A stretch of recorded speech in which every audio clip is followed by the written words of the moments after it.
Morning.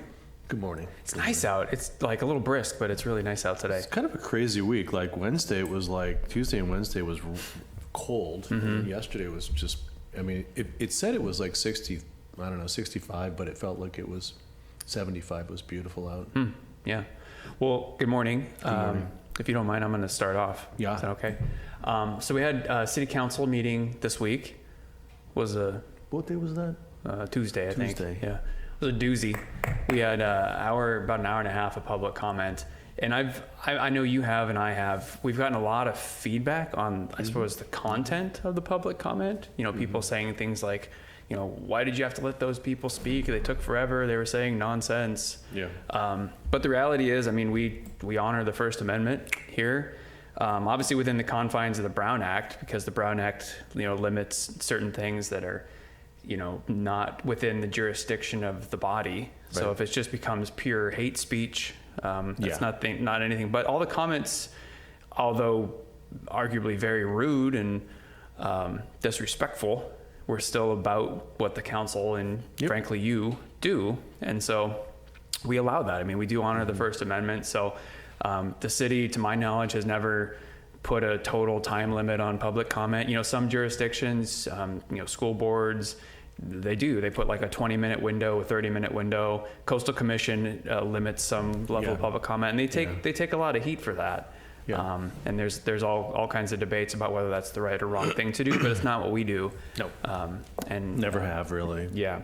I mean, you know, it's really at the discretion of the council. Sure. But Mayor Potter has always had a forum where he allows full and complete public comment, as long as it's, again, like you said, within the boundaries of the Brown Act and largely related to the topic at hand. But general public appearances, any topic that's not on the agenda can be discussed. So, yeah, it is what it is. It is what it is. I mean, it took a long time. We really didn't get anything accomplished for an hour and a half, but such is local government. Yeah. We're here for the people. Absolutely. Regardless of their opinions. And that's the way we run our administration as well, that if someone wants to call me or you, one of our department heads, and you know, share their thoughts about what we're doing or not doing, we're here to listen. Yeah, absolutely. And I just would request, as always, that you come to a department head or you or me, Brandon,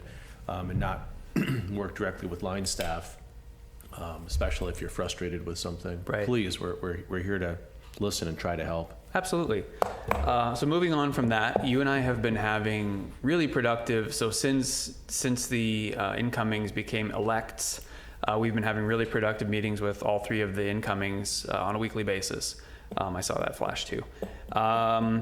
We had our election results certified this week. You're certifiable. So certifiable. I could say the same for you, my friend.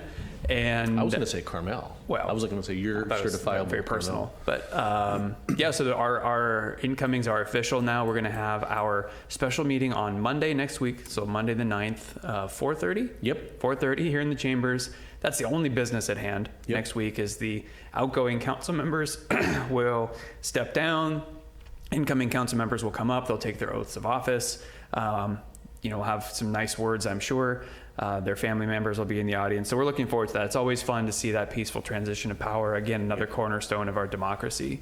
So see you all next week, hopefully. Of course, that'll be on Zoom, just like all of our other meetings. Sure, celebratory. Yep. And, yeah, really nice. It's a great opportunity. And with that, we've been, as you said, we've been meeting with the new council elect members and elect mayor. And we are potentially going to have a special city council meeting on Tuesday, January 7th. And so we're working with Mayor-elect Byrne, and we'll be talking to him on Tuesday about what items would be on that agenda. So we'll share those next week as that firms up. And then our regular city council meeting will be on Tuesday, the 14th of January. Right. We'll have a special meeting on Monday, take care of some business, and then have the regular agenda as we typically do on Tuesday. And that's because our regular meeting schedule is codified. It's actually part of our municipal code, our laws. So you can't have certain business at special meetings. That's right. That's right. only regular meetings. That's right. We'll do a topic on this sometime. Yeah, one thing I wanted to throw in there, if I could just back up a little bit, is I wanted to give a shout out to Catherine Wallace and the Historic Resources Board and our consultant team, who just processed through the Historic Resources Board the second and sort of call it final for now update to the Historic Resources Statement. The historic context statement. Yeah. It's a wonderful document if you've ever looked at it, and it's just been made exponentially better by the efforts that Catherine Wallace led with our consultant team from past consultants. If you have never looked at this document, you really should. It's on our website. It's wonderful. Great pictures, great sort of like narratives of how we grew as a city and where we came from architecturally and historically, and the context. I mean, that's an important word in the title of the document is like, what's the context of our history? Right. It's really a foundational document for the city. So now it's going to go through the adoption process, but getting the Historic Resources Board, and they had a subcommittee that worked with our team, getting it through them was a big deal. And so now it needs to go through the adoption process of Planning Commission, City Council, and Coastal Commission. So over the coming months, we'll see that. But I encourage everyone to go take a look at that document. It's a great read. It's so important, Brandon, that because again, what it does is it actually removes some mythology as well, right? And as we look toward the future, the evolution of the village, whether it's architecturally or culturally, socially, it provides perspective. So it helps educate future decisions on where the village is going. So Absolutely. Thank you, Catherine. Yep. She's an amazing planner. So you're a little bit long in the tooth today, my friend. So just year-end events start today. I know some of you tune into this vlog earlier than we publish it. I don't know how you do that, but Del Monte Brass is starting to play in Devendorf at 3:15 today. Santa arrives at 3:30. The menorah lighting is at 4. The tree lighting ceremony starts at 4:30. Santa makes his way to the stage at 5:30, and then we flip the switch.